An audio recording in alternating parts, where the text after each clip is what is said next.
I think in vertical SaaS, these AI go-to-market tools are Twitter hype. These industries, how you win is you become vertical with them. Like if you are just trying to be this behind-the-screen software company that's sending out a bunch of agents or videos that look like you, like you're never going to be able to scale that business within an industry. What actually attracts the customer? 51% of the reason people signed up for us was because of our brand, and 49% was our product. I did make one of my biggest mistakes in 2019, I'll say too. My first time ever doing a RIF, reduction in force. We had too many people. It was terribly executed. And that just like ate me alive, and like it was just like a terrible look. Then like COVID hits. With all the AI tools at your disposal today and all the excitement around automation for legacy industries, how would you have done it differently? So my honest answer is like literally everything. There's probably 3 categories in which we probably would have used it. One being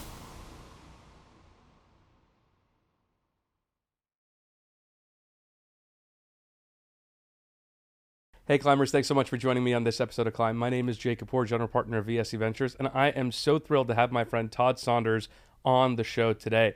We talk a lot about how AI is disrupting businesses in legacy industries, and Todd is the perfect guy to talk about that. So Todd built Broadlume over the last decade into the premier platform for the flooring industry before getting acquired last year by Syncly, which is themselves owned by Genstar and TA Associates. So we're going to talk about all things vertical SaaS, playbooks that work in legacy markets, the do's and don'ts of acquisitions and roll-ups, and how AI is filling the labor gap in professional services. So lots for us to talk about, Todd. Thank you so much for joining me on the show. Thank you for having me here and taking me out of Jersey to the cold New York weather over here. You built this business over 10 years. You sold it last year. And now you're looking at all these AI tools available to build vertical software. Seeing all this out there, what would you do differently?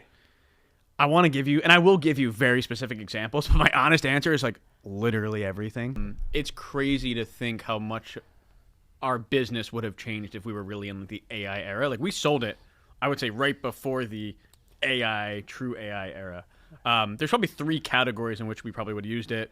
One being we bought 8 companies, right? So for us, and we can talk about this later, but in vertical SaaS, I think a lot of the products are the same. I wouldn't have used AI to like build a customer-facing product because our customers are still coming from pen and paper. Where we would have used it was the internal transformation of tools. Like it took us a long time to get off multiple Salesforce instances or multiple RevOps platforms or payroll and all of that. We spent a lot of engineering hours. AI could have done that a lot faster. That's probably the first one, really like for the M&A portion. 2, once we brought in a COO and a CFO, probably way too late, but we started doing zero-based budgeting where like every year we looked at like what we were spending money on. We probably would have done something similar with like software and said like AI is moving so fast and all these new softwares are coming out. So every year we're only going to sign annual contracts and we're going to go relook at all the different pieces of software we have because today we're integrated with X, but tomorrow Y has a new model and is way better. That's probably another thing. And I would say lastly, we had an ERP business. ERP is all about data transformation. And man, I learned so much about being in an ERP business. We owned a ERP that had been around for 30 years, written in COBOL. Extremely difficult, hard to manage. If we had AI, we probably could have rewritten that code a lot faster. We instead didn't do that journey. And then 2, moving people from a different ERP to our ERP was extremely difficult. And if we had AI, we could have had our onboarding go from like 4 or 5 months down to what could be possibly weeks. Yeah. So I don't know. I think a lot of internal operations. I don't see for our business the external features. Again, our customers are coming from pen and paper. They're not looking for necessarily the cutting edge AI solution. But if we could use it internally, that means our margins get better. We can spend more money and resources doing other things. So it would have been a very internal focused AI organization. Well, there's a couple of interesting things to pull on there, right? One is the build versus buy equation has fundamentally changed in AI. Yep. What that means for public SaaS multiples, we can maybe get to a little bit later. So that's one I think I'd love to pull on that. And then the second bit of it is what actually attracts the customer. And you made a really interesting point there, which is it's not always the bells and whistles that attract the customer when they're coming from a legacy industry because your competition isn't the next sexy vertical SaaS tool. It's, some person doing it in Excel. Yep. So maybe let's start with the second piece a little bit here of how do you actually get a buyer who has been doing their own system, and every one of these buyers, let's say there's thousands of them, have their own little unique system, and now you're trying to bring them all onto one unified platform. How do you build that trust with them to do that? Yeah, that's a really good question.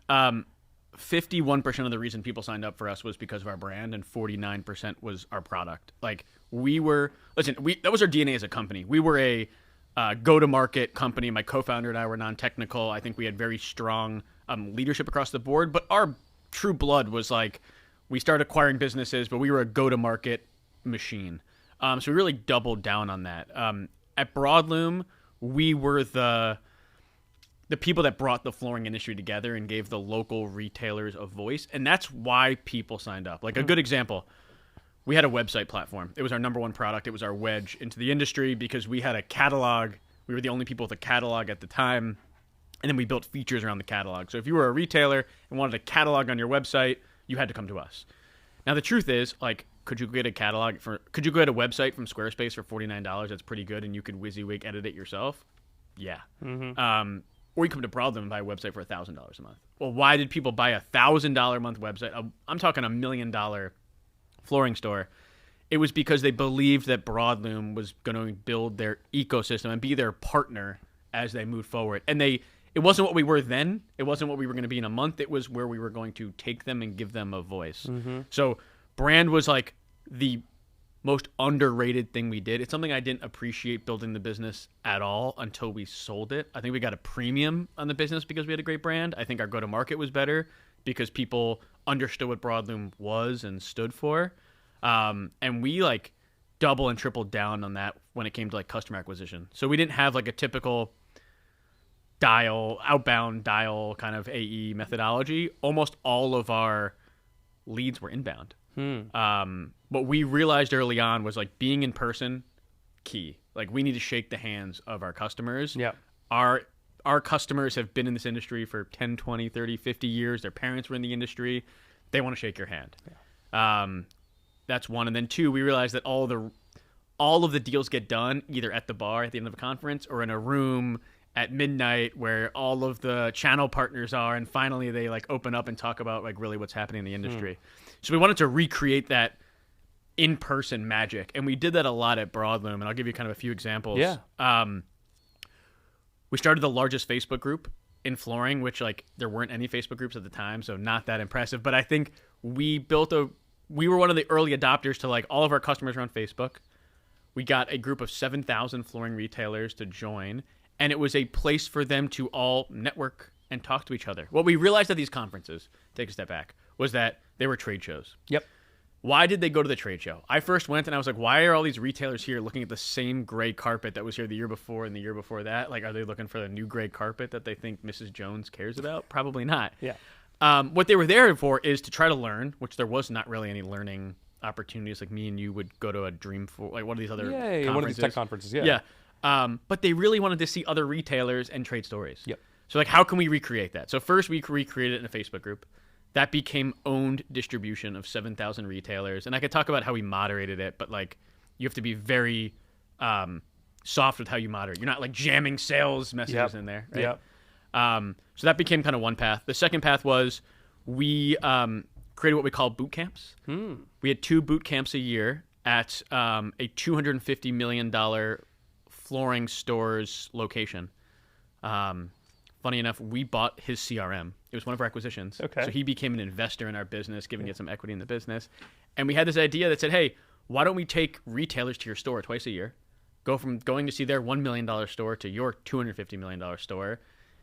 This guy's warehouse is like cleaner than my house. Like he has an operation. He's got a campus. So we took people there twice a year at a Hyatt in Columbus, Ohio, very inexpensive to do. And one day they would take a tour of his place. The second day he would teach them, for 3 hours on his process and procedures. Yep. And then we would teach these retailers like ChatGPT, how to use Canva, how to do these things that had nothing to do with our business. Yep. And what that ended up becoming was not just great for our retention, great for our NRR, and like we still had booths there, so we'd still sell a ton, but we became like the thought leader and the person that was here to help the flooring industry move forward. Yep. That translated into sales, translated into NRR, translated into GRR, but we never, just like the Facebook group, never like used these channels to jam sales information to. We use these channels to say we are your partner in more than just, we're not just your software company, we're your partner in growth. Like when COVID hit and everyone wanted to figure out PPP. Yeah. My dad, who's an accountant, came on and did an hour Q&A with retailers all across the country in PPP. That had nothing to do with our business. Yep. But we just constantly repeated that stuff over and over and over again, where Broadlume became like the trusted advisor to the industry. How do you think about measuring ROI against that? This is always the thing that I give this advice to founders a lot. And the number one question that come back is, when can I expect to see a return, right? We're doing a podcast, or we're doing some in-person events, or we're doing these dinners once a month, and thousands of dollars are going out the door to make it happen. Yeah. You're building this brand halo. How do I attribute it back to dollars? Yeah. Listen, extremely difficult. Trust me, I argue with my CFO or COO all the time. And like, coming from Google, I was like, you spend $5 on Google clicks and you get a number of leads and like lead gen. And I just like, only until the end of this business did I understand the power of the brand we had built. I think there are still some ways to do it. I'll give an example. Yeah. So we go to these conferences every year. I think everyone's got their marquee Super Bowl conference. We went to like 10 a year, but we had the one in Vegas that cost hundreds of thousands of dollars to kind of go to. Was this FloorCon? No, let me get into FloorCon. Okay. FloorCon was our conference. Okay, This is Surfaces in Vegas. Okay. And I think most people like show up and like have like a table and like they kind of don't. They just show up and hope it works. We went and we always had a theme, but what we knew was we were going to go. We were going to use it as a time for our team to get together. So part of me with the ROI was like, hey, it's a team building event.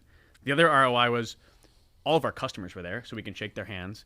And we brought 3 people from our video team because our view was, listen, we can get testimonials, we can get B-roll, we can get all of these things that would cost us time and tens of thousands of dollars throughout the year to do, that if I can bring them here, that's ROI as well. Yeah. Now, obviously we had sales and everything else, but when you just keep showing up and keep shaking hands, brand compounds.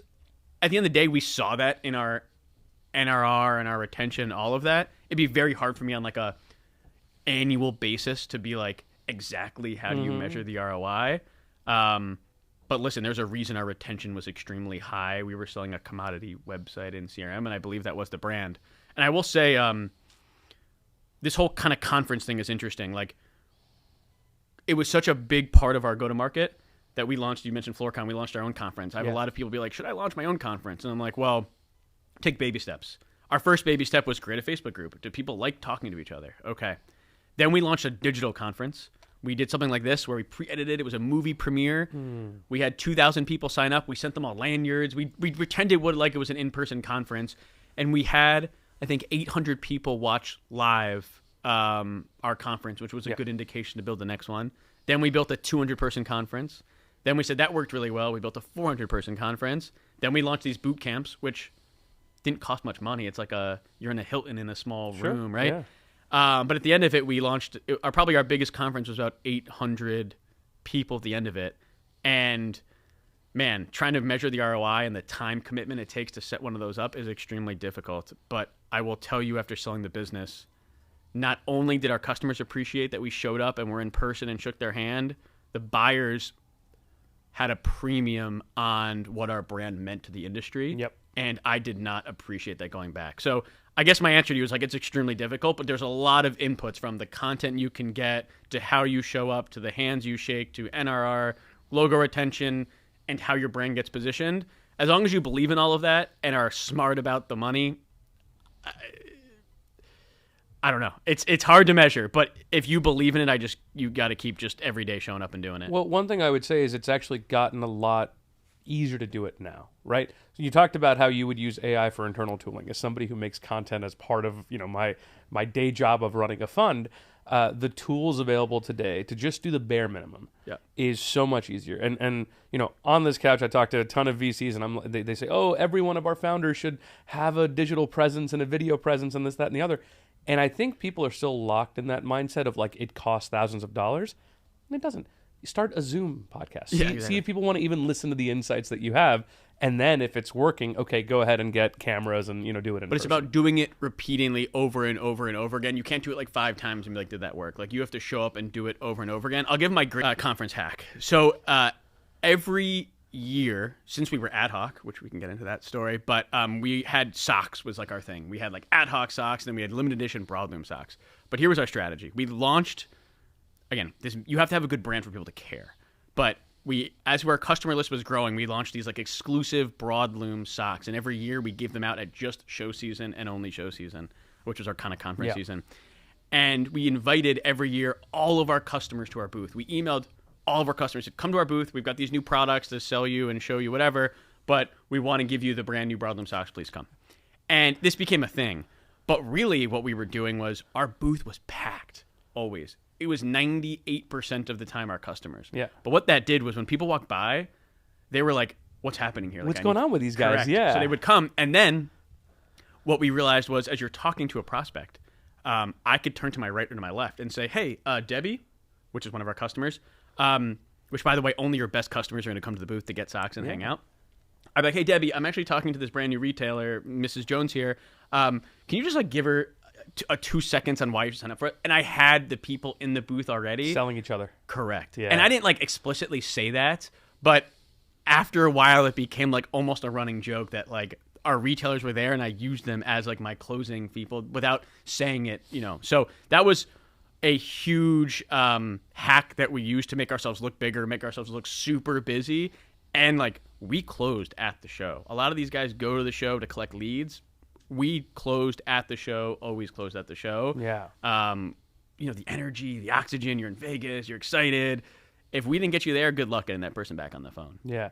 You mentioned something interesting earlier at the top of the conversation about using AI for a lot of internal process automation. There's a lot of talk today about using these tools for external. You know, voice AI is getting so good. Can I use it to be my SDR or my AE? Can I start to sell or re-engage my customer using, you know, AI emails and basically not spam them, but really, you know, get very, very precise about what I'm selling them based on past conversations I've had. Are you a net believer in those things, especially when we're talking about legacy industries, you know, old school in-person retailers, or do you feel like this is just Twitter hype?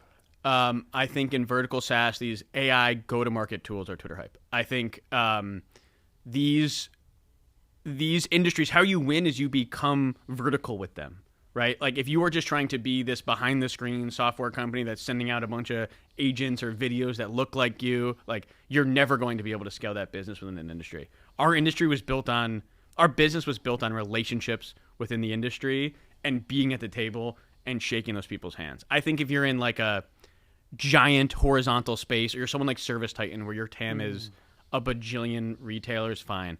I only had 15,000 retailers. So like part of me is I don't need AI to reach all of these people, one. And two, they're extremely busy in their store. If I'm just going to send slop at them, it's the same thing of them getting a call from someone overseas being like, your Google ads aren't good. Like, sign up for our stuff. So like we made a pretty clear line. Like we wanted to be the company that shows up genuine in person, which is why when companies like Service Titan and all these other people tried to come into the flooring industry in masses, maybe not use AI, but like the mass approach never won because you didn't know, you know, Debbie and where she lived and the story about how, you know, her uncle passed away last week, but I did because I was at the bar with them. AI is not going to replace that. So I think there's things you could do to be more efficient, but I don't think the mass AI reach outs in vertical software specifically is efficient at this point. Yeah.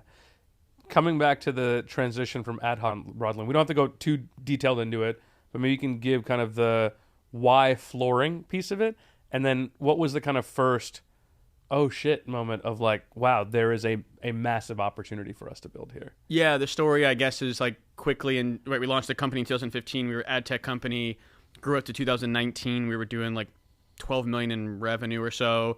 But what we realized was a third of our business was coming from flooring retailers, which sounds a little crazy that we didn't know that, but we were just like running around, like selling people, right? It was just kind of early on. And what we realized was this cohort of flooring retailers with, they were coming to us because we had a website company that was sending us business to our ad tech business. So we didn't know that there was one vendor doing it. We just thought we were getting all these random flooring stores. It turns out that together, we were essentially running a vertical software company. And the retention of that business was like night and day to our horizontal ad tech business. Our ad tech business, if you spent money on Google ads, we wanted to work with you. Totally different than what this kind of flooring business we were building. So in 2019, we reached out to the website company, ended up buying them. Through all of 2019, ran this like really confusing like double business, very confusing. And then at the beginning of the end of 2019, we went hard pivot full into flooring vertical software, which by the way was the luckiest thing we ever did, because come March 2020, our ad tech business would have gone to zero. Yeah. And it would have gone to zero fast. We had a very expensive office, like a lot. It would have gone to zero quickly. But what happened in flooring?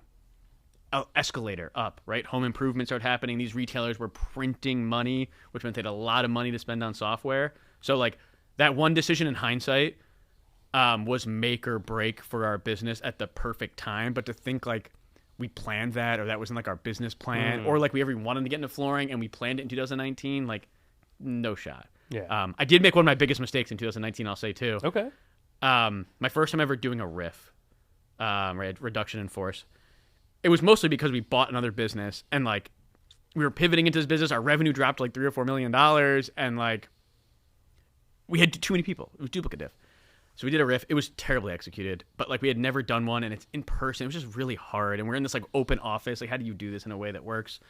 But I remember getting up in front of everyone and being like, I was super genuine. We were building the company together, and I was like the founder that was always like, I'm just super honest and transparent. And I was like, listen, this sucked. If we ever do this again, you'll know ahead of time. There's no plans to ever do this again. Like, I'll tell you months ahead of time. We'll plan ahead of it. This just like caught up to us. We didn't know how to plan it. We did the best we could, whatever. Then like COVID hits.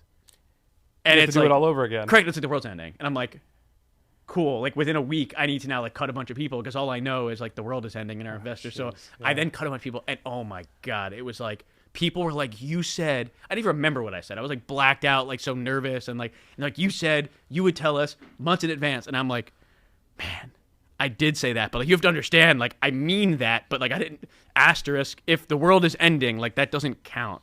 And that just like ate me alive, and like it was just like a terrible look for my employees, and like it taught me to never say anything definitively ever again. Yeah. We slowly kind of pivoted into what was then Broadlume. Our revenue went down to $3 million in 19, went back up to $12 million in 2021, all organically, mostly because the industry like exploded. We then raised a growth equity round, bought 8 companies, rebranded as Broadlume, and then sold the business in 2025. Yeah. So that was kind of the hard pivot there. Is the roll up, which is, you know, in a way you did some rolling up of yourself through these acquisitions, has become this like new in vogue thing in the last couple of years. And you're, which I always appreciate, very active on LinkedIn and Twitter, talking about where these things are destined to fail and where they actually could be successful if applied the right way. Why do most investors get roll-ups in these legacy categories wrong? Yeah. I'll say a few things. When we did the roll-up, we made a commitment to do the roll-up. Well, I think when we bought the first company, there was already commitment that like M&A was happening. Yeah. One. In 21, we brought on a private equity investor, and like they like roll-ups. Yeah. And they were a minority deal, which was very rare for them. So it was a very interesting combination. We had a board of VCs and private equity. And as you can imagine, the VCs were like, roll up, we like organic growth. And the private equity guys were like, roll up, this happens a lot faster. Yeah. So we had this like rub at the board level, but at some point we just committed to it. So I think the first thing that people get wrong is like, you're either committing to the roll-up or not committing to the roll-up. Trying to be like 1 foot in and 1 foot out is extremely And by committing, hard. you mean you will be rolling up multiple businesses. Just be ready for that. And your resources are going to be allocated towards the integration between culture, product, engineering, all of that stuff, not towards other things. Because like, listen, all of our engineering resources, all of our ops resources were like towards the roll-up. It would be hard to do that and also try to grow the business as fast as we were going organically. We had to give up some organic growth in order to do this. Now, we believe the cross-sell and upsell opportunity was there and the valuation arbitrage was there, but like, I'll give a very good example. We had an identity crisis. We were like, we're going to buy these companies. Are we going to build an all-in-one platform? Are we going to be Service Titan? And when we looked ourselves in the mirror, we were like, all right, we can commit to the roll-up, but if we try to commit to being an all-in-one, rewrite this Cobalt ERP, build it all together, same UI, like, we're horrible. Like, we can't do that. Like, we don't have the time, money, energy, expertise, resources at that. So we committed to being a ecosystem of products, not a all-in-one platform. So like all-in-one platform being Service Titan, you log in and everything's right there. Ecosystem of products being like you log in once, you maybe log in again, and data passes through, but it's like disparate systems. We made a commitment that was what we were doing. If you try to like waffle in between, like what does this combination of businesses look like, you will fail very quickly. Do you think one or the other has a better chance of succeeding? Again, coming back to that build versus buy in the AI world, where you can actually build more of these features at the speed of thought. Yeah, I think you have to also look at what is your team's skill set and what is your team expertise and what is your time horizon. Like our time horizon, we just raised money from private equity. I knew my time horizon was 3 years. So am I going to rebuild an ERP, then try to move people to this new ERP? And by the way, there's no revenue. You don't generate revenue by doing that. Like 5 or 6 or 8 years down the road, you get operational efficiency and build stuff faster. But like I was operating in a world where I had a 3-year window. We'd already raised at that point $90 million. So I couldn't really raise again. I couldn't go burn money on a non-revenue generating activity. So given the circumstances, we had to do it that way. Yeah. Would it have been a better experience for my customers?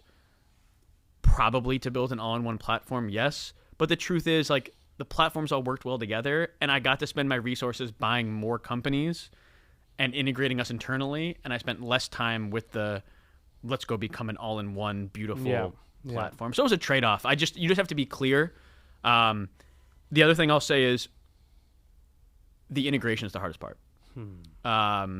You can get a great deal, but great deals are one post-integration and how that works. Like you can't underwrite one of the founders leaving that you bought the company and they have all the relations. You can't underwrite all of the risks of what's going to happen. We made it clear to our buyers, the people that we bought, we will never recut you. So when we gave an LOI, even if we were off by a bit, we made it clear to our board we cannot recut these guys, because if we recut these guys, like we'll lose. There's only 10 software companies in flooring. They all talk. This is like their friends are in flooring. Like we will lose our customers. We'll get a reputation. So we promised we would never recut people. And what I'm super proud of is like every single founder stayed until they just didn't want to stay anymore. And that was more of a personal decision versus like a typical PE roll-up where it's like, cool, I'm going to buy the company. I'm going to strip it down. I'm going to use a 1-year earn out and then out. Yeah, I'm going to use my accounting alpha. We're going to strip this down, outsource this. We did none of that. Like we did our best to be like, we're going to keep this business intact. There's efficiencies in software and operating, but our goal is not to be like, we're going to outsource this, fire these people, do that. That is completely opposite. We did. I have my own skepticism about VCs doing roll-ups, and I think it's just that there is a operational and financial engineering muscle that's required in this world that most VCs just don't have. Case in point, when you actually realize what VCs are good at, and there's two kinds. There's the heat seekers and the truffle hunters, as Micah likes to say.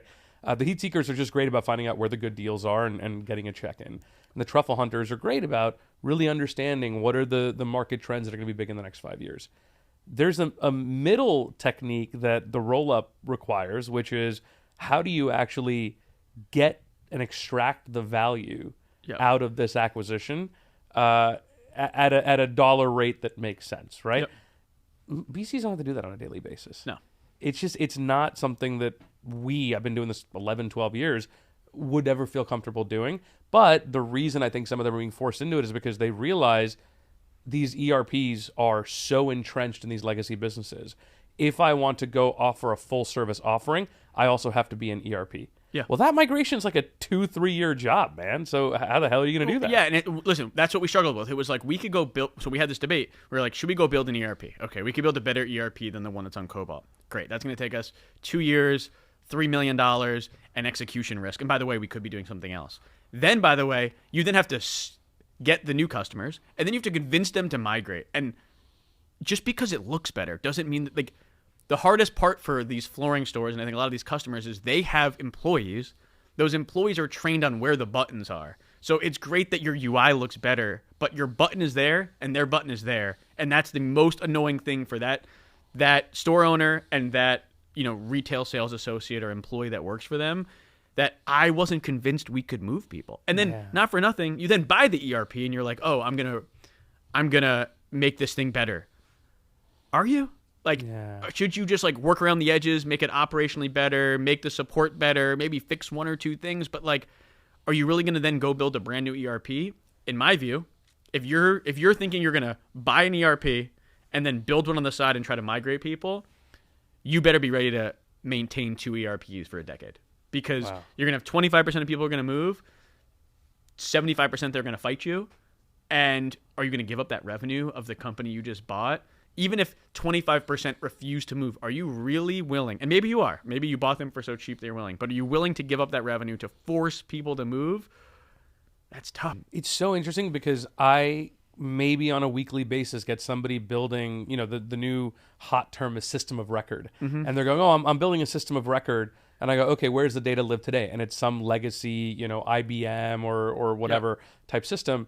And I go, okay, so what is your strategy? Oh, we're going to build a wrapper around their existing data. So they're still going to pay for the existing ERP. Yep. They're also going to pay for us. And now not only do we have to prove our own ROI, we also have to prove the ROI of keeping both systems. Yeah. Right? And so I think, again, if the value you are providing with your agentic layer is so valuable that they'll pay IBM and pay you, fine. The amount of value we would have had to increase for a flooring store owner to then be willing to go through the pain of switching, to then retrain their accountant, and then to retrain all their sales reps who are already annoyed at them because they're having to use software, was just not, again, I had a 3-year window, the hill I could climb to create.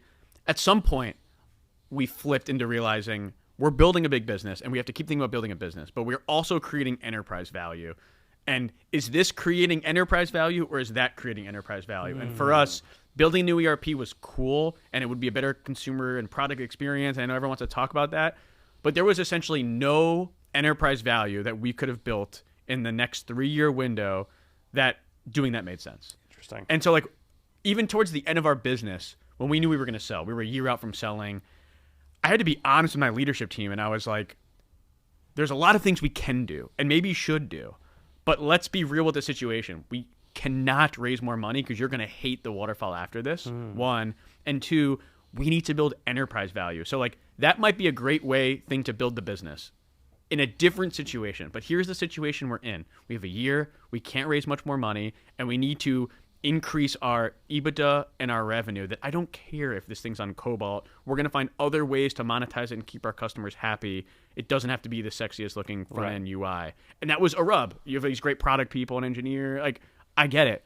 But we got the team's mind around when you're backed by private equity and you're doing $25 million in revenue at that point. Like, the goal is different. The goal is different. We're building enterprise value, and I'm trying to get liquidity for all of you, and I know the end is coming, versus if I'm in Series A or seed and I know I have a 5-year and I'm backed by VCs and I'm going for this $1 billion revenue exit, okay.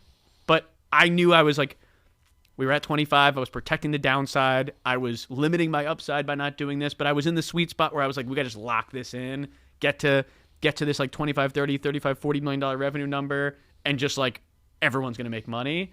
We're not in the swing for the home run, spend $2 million. Whoops, it was a mistake. Build a new ERP. That's an interesting point too, because again, as these legacy industries become in vogue, right? And for those who don't listen to every single episode, even though we talk about this, I feel like on a weekly basis, what I'm seeing is as folks have realized, oh, AI is eating a new white collar job every single day. Yeah. All the eyes are now going to legacy industries, manufacturing, construction, supply chain, logistics. And the thing that for those of us that have been investing in these categories for a long time are trying to caution our colleagues on is like, it doesn't work the same way it does in, design or engineering or sales or operations, right?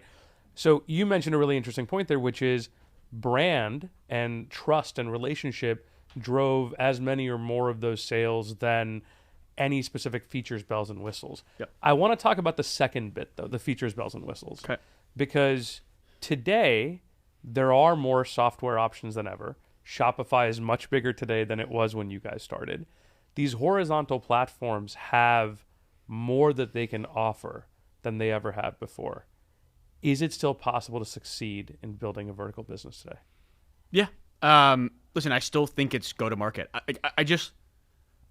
Product, if you look at every vertical software company, the product's the same. Like, this has been a problem forever. Like, we say, oh, these horizontal companies are so much faster and now doing all these other things.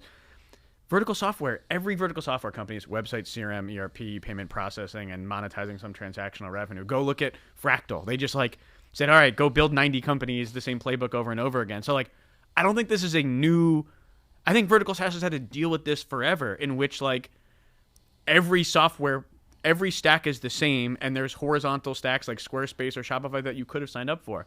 The hard part is, can you, with the right message, get in front of Mrs. Jones, who runs a flooring store, who gets calls 1,000 times a day? Can you get her to sit in front of her computer and trust you and sign up?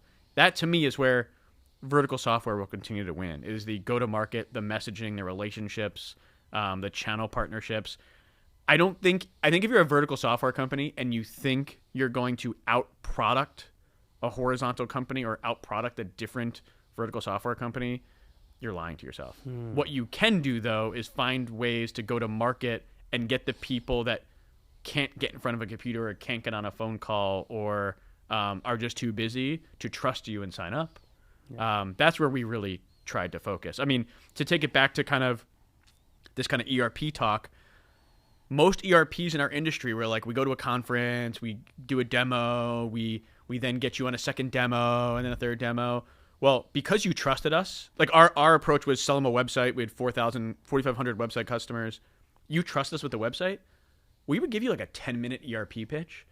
And my pitch was less. My pitch was like 2 minutes. My pitch was this. It was, I can't even demo the ERP that well. It was like, listen, our ERP is just like all these others. I could argue that like this product's a little bit better, this product's a little worse. You may say this one's better, but like we're all pretty similar. Here's what I can tell you though. You use our website product, you like it? Oh, you do? Great. These all integrate, and we will do whatever it takes to keep you happy. So if we want to sit here and talk about features, we're probably not the right partner for you, because like we're all roughly the same as how you want to do the business. But if you want a partner that's going to take you from here into the next 5 or 10 years and invest in your business, you should sign up with us.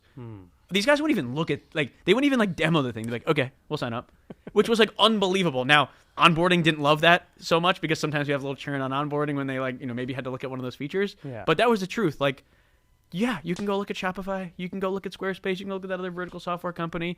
But if you want someone that can speak flooring with you and knows your struggles every single day and has the voice of the entire industry, you might want to come talk to Broadlume. Yeah. So when you're advising entrepreneurs that are going into these legacy industries, right? We talked about a few examples: manufacturing or logistics or supply chain. How do they start to even ask the right questions of these very, very disparate customers, right? One of the biggest challenges in these businesses is how fragmented the customer base is. You probably have kind of a long tail of the mom and pops and maybe folks that have a couple of stores, and then you've got the really big enterprise scale, you would say, that own a lot of locations. And I don't just mean retail, right? We can use plumbers and electricians and just folks that have their own professional services businesses.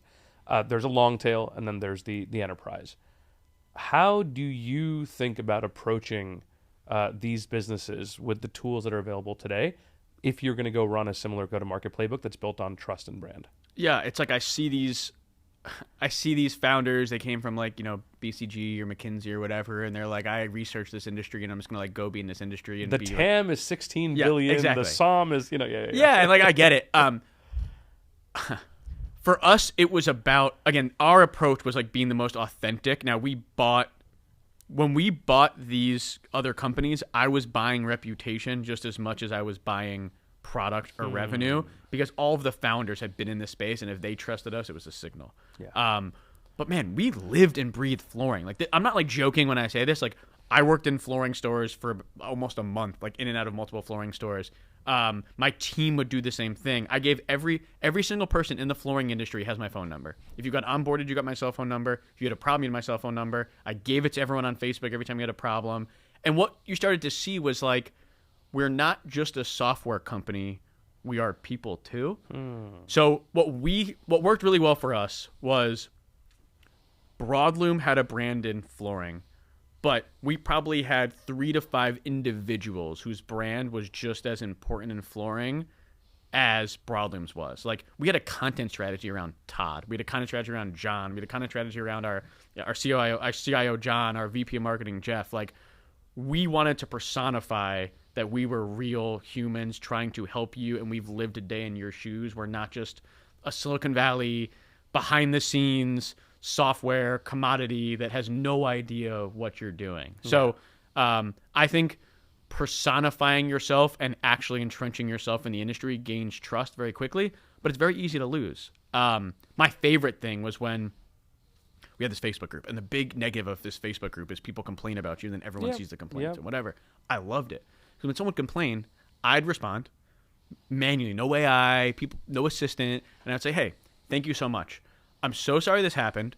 Here's my cell phone number. Like, this should never happen again. I appreciate you bring it to my attention. Well, I promise you, Salesforce and HubSpot and ServiceTitan, all those guys wouldn't even be in the Facebook group. Yeah, Benny Hoff's not in there. No, and like, listen, they're huge, they're scaled, whatever. But how we win is like, I'm going to be on the I'm going to be in the muck with you. And if you have a problem, the CEO of the company is going to respond. Yeah. And I loved that because it did two things.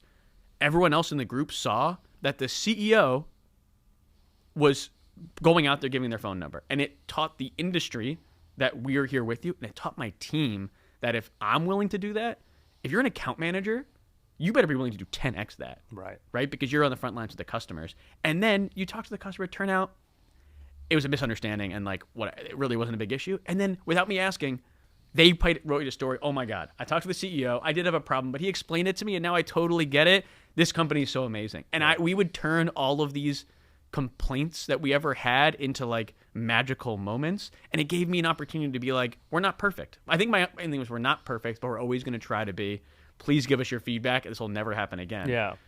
And it like gave us these opportunities to, again, just personify who we are, not just a software company behind the mask. Because if you're going to be that, then yeah, you're going to go compete with ServiceTitan and HubSpot and Salesforce and Squarespace. We built 4,500 websites.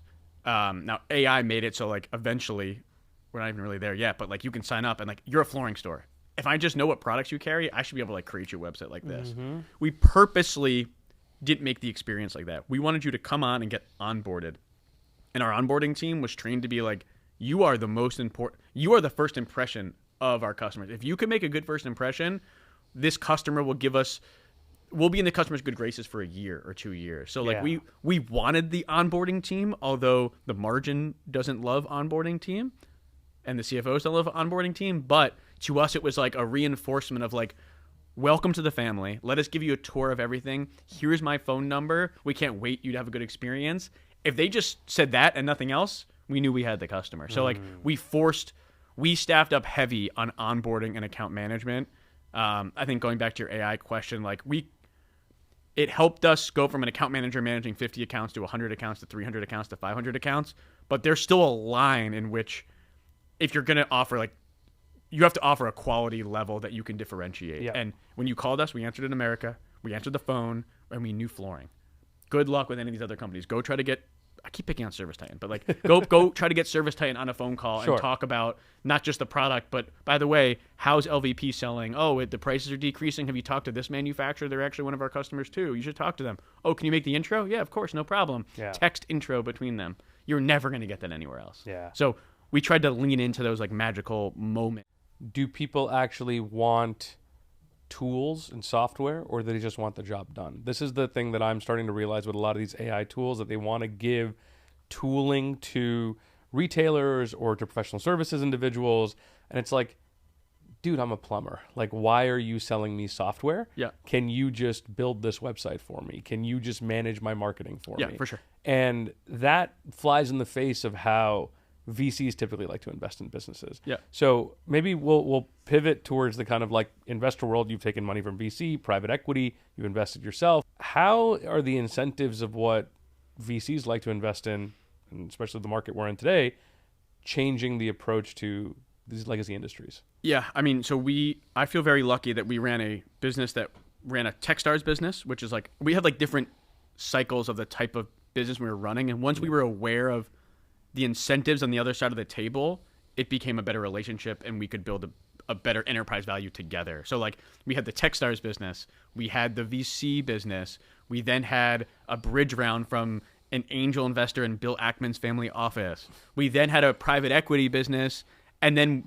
with a roll up, and then we got sold, and then we got rolled up. So I felt like I saw the different types of businesses that you have to run based on the money you take. I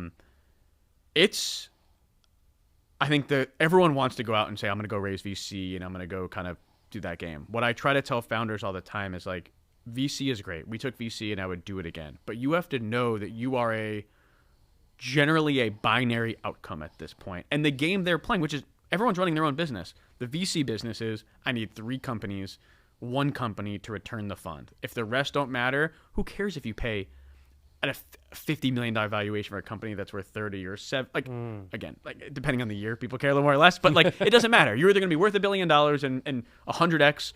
If it's 98x or 96x, doesn't matter. You're either going to hit that epsilon or you're not, and that's all that matters. And these founders that are like, oh, cool, I raised at 40 million from this VC. I'm like, well, let me ask you a question. If someone offered you like $75 million for your business right now with the equity you own, would you sell it? They're like, yeah. And I'm like, then why? You're playing the wrong game. Yeah. You entered into a relationship with someone playing baseball and you're playing soccer. Like, it's just, Yep. It's not that it's bad. It's just you don't know the game that your partner is playing. So being aware of that, and here's what I will say, like, just also look at your cap table. Like, you could make an argument that at the end of our business, we sold for a couple $100 million. That the outcome, there's how many buyers buy a couple $100 million business? Very small percent. How many people buy a $50 million business? Multiples higher percent.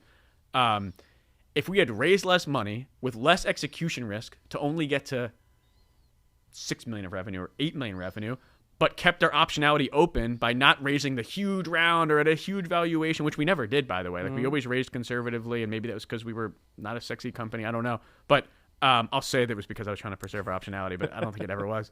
That you can go sell for 50, and that can probably be the same financial outcome for you as if you had sold at 200 or 300 or 400 with less execution risk, more buyers, a higher likelihood of it happening in a shorter time period. Like, everyone kind of wins in that perspective. What's the cost of 2 additional rounds of dilution, right? It's, let's say, 20% each time. Yeah. That's quite meaningful if you are, let's say, the sole founder or you have a co-founder. Yeah. You're both taking, let's say, 2 additional rounds of 20% dilution.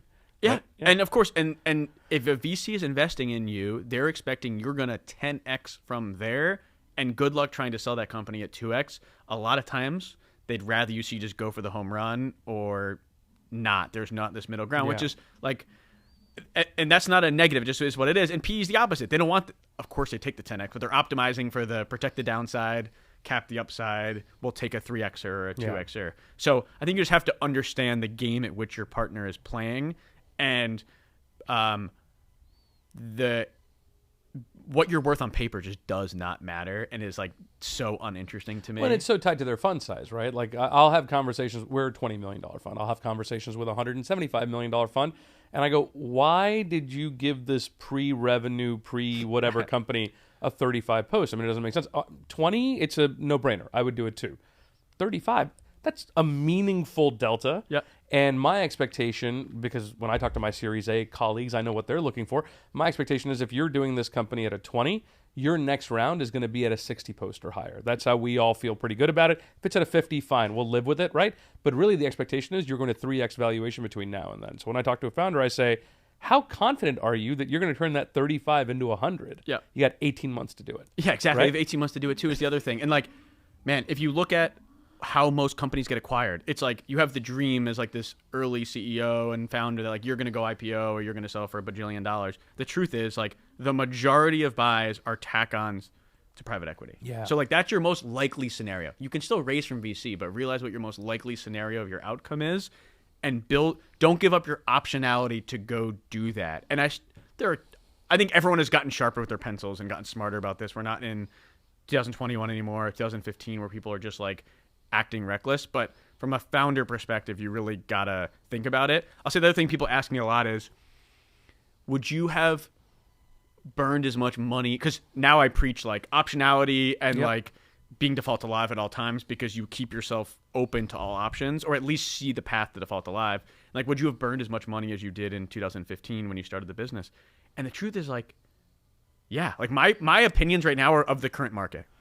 In 2015, if you were a 30% grower in vertical SaaS with optionality, trying to sell to private equity, And like 15x revenue in the market, if not more. Correct. So it's like if you grow, the market wanted 100% year-over-year growth. It didn't matter how much you burned. They were going to pay you 15 times revenue. Right. So yes, of course I would do that then. Now, looking back, yes. Where would I do it now in this current market? Absolutely not. But like to say, would you have done it differently? Like that's what the market wanted. That's what the premium was. Burn a bunch of money, grow really fast, you get acquired. That's what you want. Now, that's not necessarily what everyone wants. Yeah. It also makes the venture game, not to, woe is me, the world's smallest violin for a second, but like it does make the venture game harder to play when you're in a very frothy market like today, right? Yeah. Because if you're just looking at public SaaS comps today, I told you we'd come back to it, listeners. See, I keep my promises. They are all trading down 30, 40%, right? And you're looking at where AI companies are trading today, and you go, who the hell is going to buy you at the multiples that you guys are raising at? And how the hell are you going to IPO, right? Yep. But what we don't know is if the equation changes 5 years from now when some of these companies do come out on IPO. Maybe when Harvey IPOs or any of these like AI, Higgsfield, whatever IPOs, there is a market for it, and it is really sticky, and all the people that paid 50 post for a pre-revenue business are going to look like geniuses. Yeah. Right? That's, I think, the challenge here today is you can sit here and like be super disciplined. Ben Lair was here last week and he was like, Jay, there's no such thing as value investing in venture. Yeah. Okay. That may be true, but how the hell do you know? Because 5 years from now, you might have been right for being disciplined, or you might have been, an idiot. Yeah, trust me, the VC job is hard, especially early stage, because you might be investing in an ad tech business that's a vertical software business in flooring like 5 years later. So like, listen, it goes down to like something that I really remember a lot from Techstars, which was like early investing is just about the people. Like if you're aligned with the people and you have a good relationship with your investors and you believe that this person will just figure it out, who knows what that company will be. Like I think I tried to think about it. I think we had 30 decisions that if went a different way could have killed the business. So like at the end of the day, whatever I pitched day zero meant nothing year one, year two, in the night when we decided to pivot into flooring, when COVID decided to come on this month or this week. Like there's so many day-to-day or a few giant decisions that happened. At the end of the day, like ideas and what you're doing year one or in your seed almost don't matter. It matters like, do you have the longevity? Can you create your own luck? And can you make mostly good decisions over the course of 10 years? And if you can do that, I think you can weather storms. If you can't do that, it does not matter how much traction you have in this current moment or in this environment. If we look out 5 years into the future, what is a super consensus view today around software and technology for these legacy industries that you feel like is going to be totally wrong? A consensus view today that you think is going to be totally wrong. Do you have one? Yeah, I do. Let's actually. hear yours first. For me, it's that these businesses are small potatoes. I think that is actually a pretty consensus view around VC. And when you actually go and you talk to these customers and you realize how much of their business is tied to labor and how they're facing those labor shortages today and how they're kind of like barely just, I mean, they're stretched on all ends trying to service this. I think there is a massive automation opportunity in these legacy industries that people are just overlooking. Man, that was a good one. It's funny because when I think about this, I think about it similarly. Like there's a giant shortage of skilled labor in the trades. Yeah. And I think everyone talks about AI and the software and the way I look at it is kind of similar, where I think the big kind of opportunity that people are like kind of talking about but not is people are still necessary. But I think what's going to happen is you're going to have like these second brands and these co-pilots. So imagine today, ChatGPT has made me a better cook and a better handyman in my house, because what do? I take a picture every 3 seconds and I'm like, is this good? Is this right? How is this looking? Like, how do I fix this? Okay, now what? It's been impossible in the trades to find skilled labor flooring installers because you have to train them, teach them how to do it over and over and over again. But now, like, you have someone that's like somewhat handy. You throw some glasses on them and they're talking to them. That person can fix an HVAC. They can install flooring. So, like, I am a huge believer that the TAM is labor, but it's not replacing labor where people like want to say like, oh, this labor's going to be replacing jobs being replaced. I think it's actually increasing the pool of skilled labor is now going to happen, and which has been shrunk significantly over the last few years. So I don't know. That's kind of no. It's how you actually give those business owners tools to solve it. Right.